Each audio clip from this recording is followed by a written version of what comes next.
Rex K6 broke the crusted drift with a surge of muscle and memory, jaws closing on a sleeve glazed with ice, dragging a half-buried body out of the white that wanted to keep it. The wind blurred edges, turning distance into rumor, yet the dog's compass held true. Nose parsing currents for the thin threads of breath that meant not dead.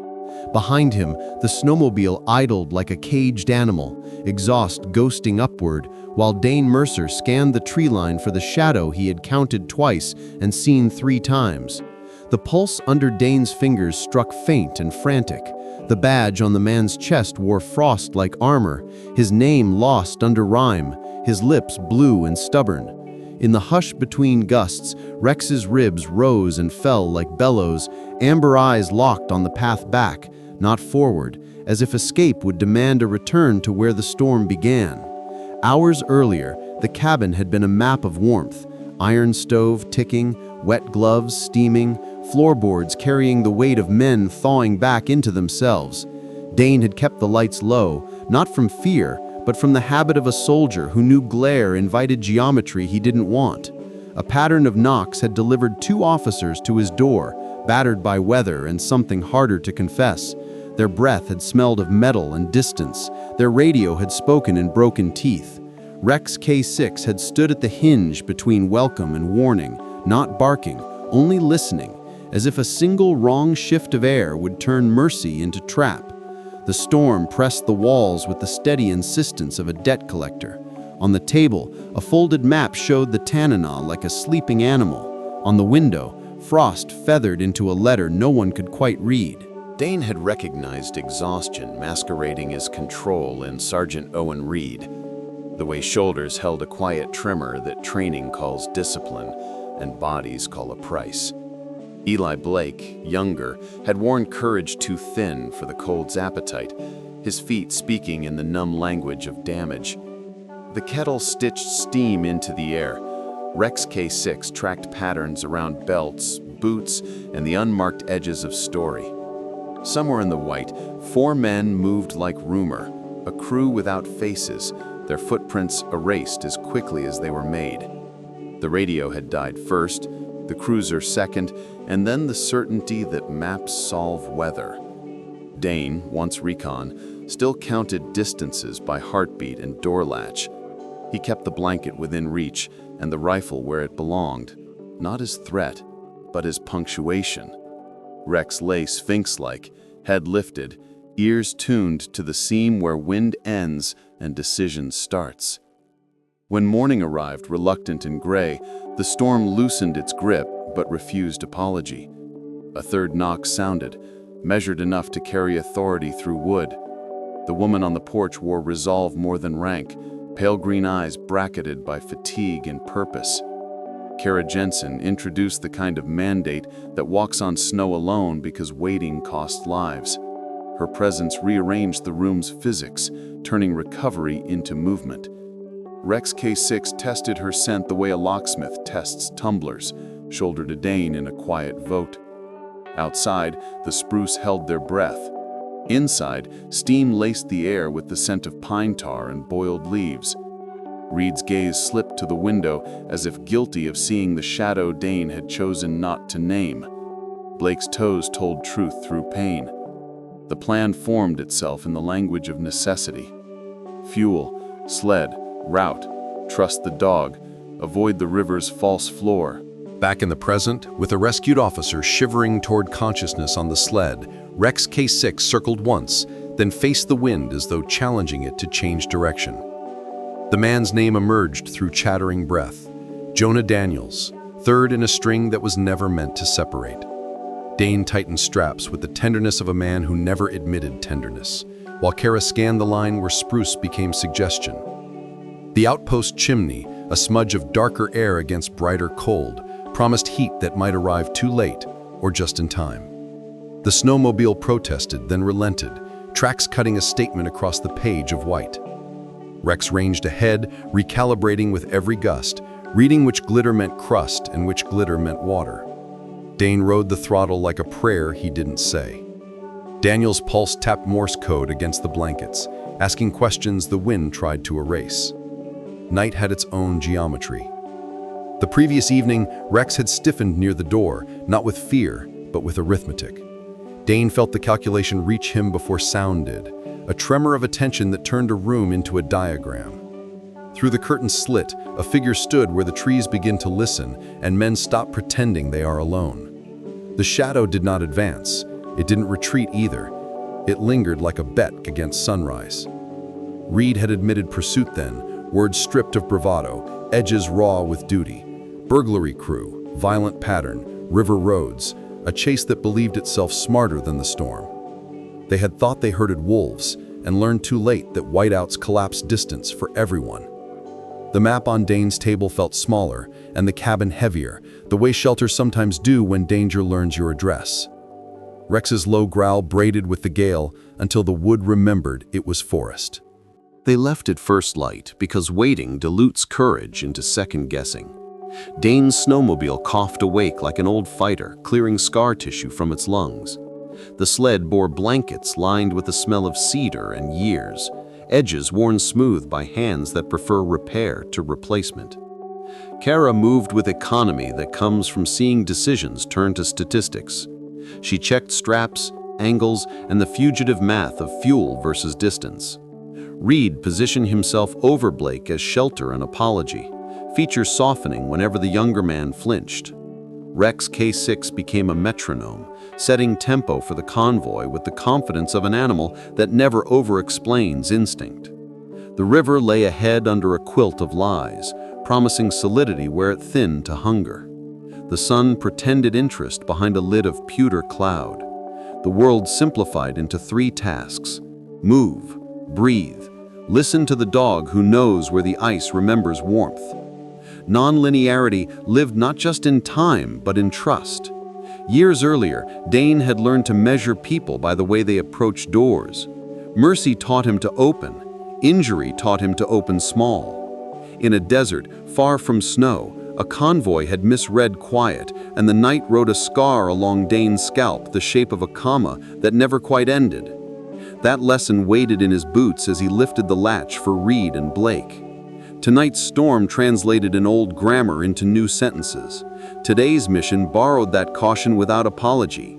Rex K6 had been trained to read air like scripture, to sort adrenaline from deceit, to mark the difference between fear that would pass and fear that would shoot.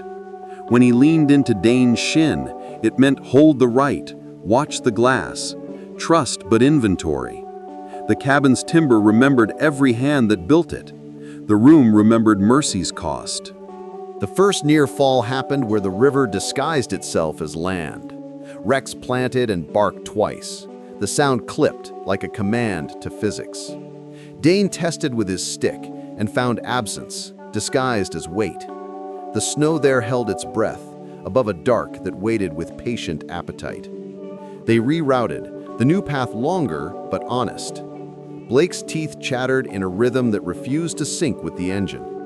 Reed watched the tree line for movement that might be men, or wind, or the memory of both. Kara counted landmarks that changed every storm and never asked permission. Rex shifted pace to a trot that saved breath without surrendering readiness. The cold drew halos around exhale. Dane kept his body between throttle and collapse, reading the machine by feel as much as sound. Behind them, their tracks rode a line that warned anyone literate enough to see. Rex found Daniels because scent tells truth where sight invents myths. A scrap of fabric spoke louder than a siren, a copper note threaded through ice like a wire. The dog dug with the urgency of a creature who understands clocks without needing faces. Dane's knees hit snow with a sound that memory associates with loss and refuses to repeat. Reed's voice folded inward, control shaken loose by recognition. His jaw clenched, not to break, but to hold. Kara's posture widened into shelter, body making windbreak while hands steadied blankets. Daniel's eyes cracked open, then stuttered closed, the lids fluttering like wings that had forgotten instructions but kept trying anyway. Rex stood over the sled a heartbeat longer than necessary, as if committing this face to a ledger only he keeps. the convoy turned toward the faint column of smoke that represented survival's handwriting. The dog ran point again, unspooling hope through snow. Before any of this, Dane had found Rex K6 in a different storm, a shelter's concrete winter where dogs become numbers if no one says otherwise. The paperwork called him pure German Shepherd, sable over black, 6 years, line-bred for work, eyes amber like bottle glass held to late sun. The handler who surrendered him wrote a history in 3 crisp lines and 1 smudge shaped like regret. The dog entered Dane's life with the quiet certainty of a blade finding its sheath. Training spoke in hand signals, instinct translated long before language. In the yard behind the cabin, Rex learned the local wind and taught the spruce his name. When the first December tested fences and doors, Dane watched the dog watch weather, and he understood what kind of compass he had been given. On nights without storms, Rex slept by the door anyway, as if safety were a post, not a gift. The crew that shadowed them wore the storm like camouflage, their decisions driven less by hunger for loot than by the panic of plans collapsing. When pursuit becomes survival, edges blur until every light looks like extraction. One of them limped from a misstep where ice bit back. Another carried a length of cord that had started as utility and felt too easily like intention. They saw tracks, read sled, smelled heat, and mistook that mercy for an opening. The leader counted ammunition and reasons. He did not hate the men ahead of him. He hated the night that made him feel small. Somewhere a map in his pocket promised angles through timber that snow had already changed. He moved anyway because stopping teaches men to hear what they run from. The dog's bark reached them faint and sharp, an equation they could not solve. They pressed on because failure is louder in daylight. At midpoint, the sky lowered as if to listen. The engine labored through drifts that rebuilt themselves between seconds. Dane felt fatigue creep into forearms first, then shoulders, the familiar ache of endurance turning into a calculus of micro-rests. Kara redistributed weight in the sled with the choreography of experience. Every cinch a conversation between friction and mercy. Reed pressed a hand to Blake's shoulder whenever the sled jarred, a small ritual that turned pain into proof. Rex K6 shortened his range to conserve heat, paws placing with precision that made waste look like sin. The river hummed beneath, a secrecy that never fully sleeps. Dane steered wide of a scatter of willow tips that telegraphed pressure ridges. Overhead, cloud light thinned to a pewter that made time feel hypothetical. The outpost chimney receded and returned, a mirage corrected by persistence. The dog glanced back once, not to doubt, but to count the living. Back in the cabin, the night before had stretched long enough to reveal the shape of what patience becomes. Rex had refused sleep, switching positions the way centuries shift weight to avoid numbness. Dane had kept the kettle revolving through heat like a planet around a smaller sun. Reed had used silence to settle, not to withdraw, while Blake learned that embarrassment dissolves under warmth faster than ice does. Kara's arrival reframed risk as path. On the wall, a framed photo of a younger Dane in desert light leaned at an angle that made memory look accidental. The scar at his temple remembered the night a convoy stopped too soon. The boots by the bed remembered roads longer than Alaska. The room had contained all this without complaint, wood gathering stories like rings. Outside, a fox crossed the yard and left a note in cursive the wind would later read and scatter. A false plateau of calm opened near the spruce line, where the storm paused to change keys. The world went quiet enough to hear the small grits squeak under the runners. In that quiet, Rex snapped his head right and froze, the stillness more eloquent than any lunge. Dane eased the throttle and let the engine settle into a throatier purr. Carol lifted binoculars that the cold tried to fuse to skin. A dark seam ran through the snow where weight had shifted recently. The line wasn't wolf or moose. It was men who didn't know how to walk invisibly. Reed saw it second, and in the seeing felt both relief and an older anger that patrolmen swallow because survival prefers it. They didn't turn back. They didn't hurry. They recalculated speed to caution and posture to readiness. Rex took 3 deliberate steps, then 4, writing patience into the snow like it could be reread later. The betrayal Dane feared never arrived from the officers. It arrived from the weather's promise that easing meant easy. The last mile always taxes faith. Maps grow smug near their edges. The outpost now looked reachable by human rules. That illusion loosened attention in ways experience hates. The sled caught a buried stump and slewed. Reed absorbed the lateral with a grunt he smothered into breath. Blake's gasp tore through blankets and cried. Dane feathered throttle and recovered, hands gnarled into the machine's bones. Kara shifted her weight forward to counter torque, eyes still cutting the horizon into parcels of threat. Rex returned close enough to brush Dane's knee, a wordless reminder that closeness reduces angles for ambush. The wind returned without the outpost's window offered a view of a world pretending innocence. Sun polished the snow to a brilliance that suggested forgiveness. Tracks softened at their edges, as if the land preferred to forget the last 12 hours. Rex watched the door, content without trust, tail thumping once, when Whitaker's boots crossed a threshold that smelled of antiseptic and coffee. Kara wrote the report she would later edit into palatability, leaving in the parts that make sense to budget and erasing the parts that make sense to animals. Reed drifted between cot and doorway like a tide supervised by duty. Blake slept as if darkness could be exhaled. Daniels hovered at the border of sleep where gratitude rehearses without words. Dane allowed his jaw to unclench, the scar at his temple twinging once like a weather vane. Outside, a raven drew a black line across the sky, and the day nodded, remembering its own weight. Somewhere beyond the spruce, the crew reconsidered. Cold remapped ambition, fatigue taught humility. The leader counted bodies in future. The math didn't bless either. They chose woods over confrontation, one of those decisions that never makes a headline but prevents a paragraph in someone's obituary. The wind carried the smell of fuel and relief from the outpost and wrote it off as unreachable.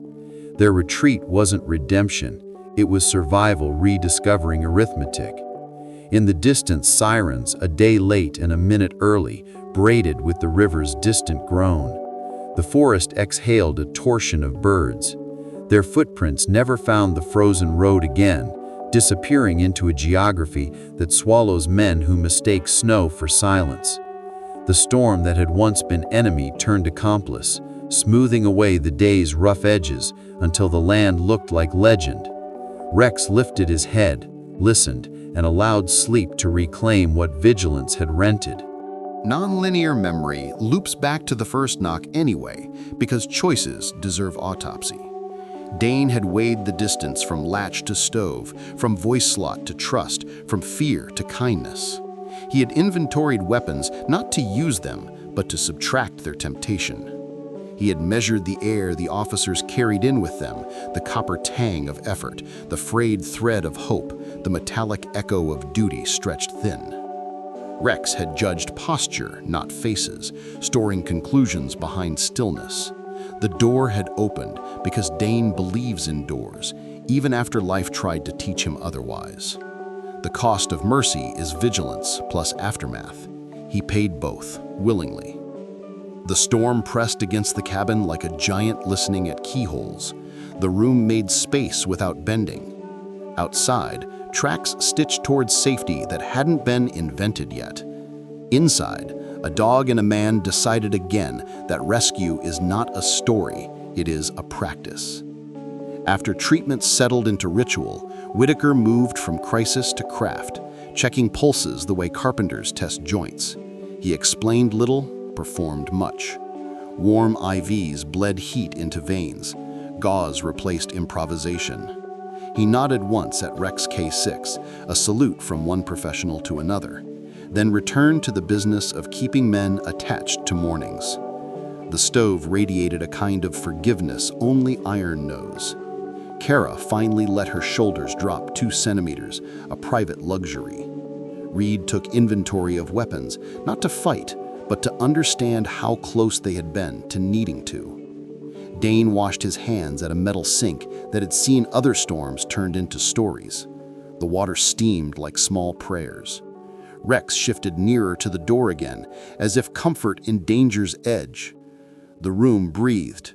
Outside, the river remembered it was a river, groaning under ice like a sleeper turning toward a less painful dream. Dane thought of the men he had carried before, heat or cold rearranging skin into thought, and he let the sensation pass without asking it to explain itself.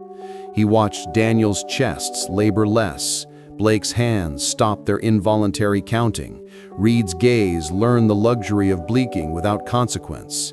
He watched Kara make notes that would anchor this day to a bureaucracy that mistrusts miracles because it cannot invoice them. He watched Rex sleep with one ear awake, a compromise the dog had designed for himself. Survival felt less like triumph and more like stewardship. The room smelled of wool, iodine, damp canvas, and the faint wild scent that always clung to Rex's ruff, like spruce and road and wind kept in storage. Dane didn't smile. He allowed the possibility of one to exist near his mouth. Outside, the light tilted toward afternoon, and the snow glittered because it could, not because it meant anything. Sometime after noon, the generator hiccuped, a mundane sound that tightened every spine because quiet had taught them to overinterpret. Whitaker smacked the panel with the affection mechanics reserved for old machines that obey attitude as much as maintenance. The hum returned, and everyone laughed without meaning to, the kind of small eruption that proves bodies favor life when given a chance. Kara poured coffee that tasted like promise filtered through exhaustion. Reed stretched and failed to hide the wince that betrayed a pulled muscle. Blake woke, looked at the ceiling, and let relief travel through him without apology. Daniel sipped water as if it were treasure. Rex rose, circled once, and lay back down, the sort of recalibration wolves perfected before humans wrote stories about them. Dane stood at the doorway, boots on threshold, eye measuring distance to trees, as if debt might stride from the woods, asking to be acknowledged before it forgave. Evening crept in with the blue that Alaska reserves for days that end by remembering how they began. The outpost windows framed a sky thinning to indigo. The chimney wrote a single, steady sentence into the air. Radios, revived and suddenly efficient, translated rescue into logistics. Names, times, coordinates, weather speaking in numbers that permitted planning. A response team sketched itself across the map like a promise moving toward present tense. Kara updated dispatch with the spare grammar of professionals who know adjectives don't move stretchers. Reed sent a message to a mother he would never meet, telling a story without details that would let her sleep. Dane cleaned the rifle he hadn't needed as if honoring a contract. Rex accepted a bowl of broth and closed his eyes halfway, the dog's version of gratitude, subtle and entire. The day loosened its belt. The storm, finally sated, rolled over and let stars through. When the follow-on sled team arrived with the clatter that sounds like salvation, the outpost filled with new heat, human voices measuring relief against checklists. Straps clacked, zippers sang, gloves thumped backs with the care of reunited tribes. Whitaker's instructions cut through noise with the grace of habit. Blake and Daniels transferred to transport cots, the motion careful not to awaken pain. Reed briefed a lieutenant whose face had the clean worry of office light rather than weather light. Kara secured chain of custody on nothing in particular, knowing paperwork still prefers objects to outcomes. Dane faded to the edges, the way men do who believe credit steals something from truth. Rex, K9’s, endured a dozen grateful hands with patience, then returned to Dane's left side and waited for the only acknowledgement he counts. Outside, the sky swallowed the last orange. Inside, the temperature climbed to an honesty that felt almost extravagant. Later, when quiet reclaimed the room, Whitaker handed Dane a clean bandage for a knuckle Dane couldn't remember scraping. The gesture landed heavier than its weight. Kara lingered near the doorway, gaze softening the way steel does after the quench. Reed paused to lay a hand on Rex's shoulder, a final inventory of the heartbeat that had navigated them from peril to possibility. The sergeant's eyes carried the sheen of a man who had learned something he'd thought he already knew. Gratitude bypassed language. Dane met it with the kind of nod that closes circles. Outside, the river's voice grew less anxious. Inside, the stove settled into contentment. The night held. The dog slept hard, finally relinquishing the brief that had kept him vibrating with purpose. The storm, once antagonist, now behaved like background. In this pocket of warmth, survival put its tools down and let the room become simply a room again. The next morning, the world felt rinsed. Sun opened the day like a door Dane had oiled yesterday without knowing why. Snowfields flashed 1,000 small mirrors. Spruce threw shadows sharp enough to shave with. Tracks from the rescue team cross-hatched the yard into proof. Rex K9’s trotted a perimeter check, leaving crisp signatures at the posts, then settled onto the threshold with a sigh, long and satisfied. Dane brewed coffee that tasted of wood smoke and reclamation. He cleaned the sled runners, checked the machine, rolled the blankets tight, restored order not because chaos threatened, but because order is how gratitude does chores. Kara's truck appeared on the track as if conjured by closure. Papers changed hands with the efficiency of weathered cooperation. The day promised work. The day promised quiet. The day promised to mean less than the night before, and exactly enough. Rex laid his head on Dane's boot and approved. Non-linear endings circle back to an origin disguised as an aftermath. The origin wasn't the knock or the drag from snow or the outpost's door swinging to welcome. The origin arrived years ago when a man with a scar shaped like a comma decided punctuation could also be purpose, and when a dog with a designation that sounded like an aircraft learned that loyalty is a direction, not a feeling. In storms, faith becomes muscle memory. In quiet, muscle memory becomes faith. The crew vanished into woods and consequences.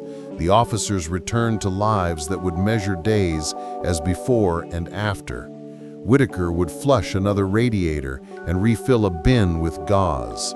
Kara would write a report that tells the truth without asking permission.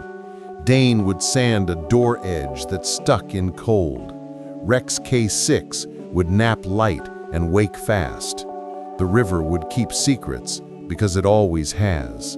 The final image waits in the threshold light, Dane leaning in the doorway, mug warming a hand that has known colder objects. Rex K9’ seated like a statue carved out of attention, eyes catching the sun's last copper. The yard holds 2 sets of fresh tracks and 100 erased ones, proof that some stories choose to stay. Wind lifts a loose thread on the sled and then forgets it. Inside, the stove breathes, iron and ember and a dialogue as old as rescue. The day thins to blue. The night prepares its quieter instruments. Gratitude hums under the floorboards, not loud but structural. Somewhere down valley, a siren tests itself and then falls silent. The dog blinks slow. The man breathes steady. In that ordinary, every miracle hides, not as spectacle, but as practice. The storm, finally spent, signs its name across the horizon in a script only survivors learn to read.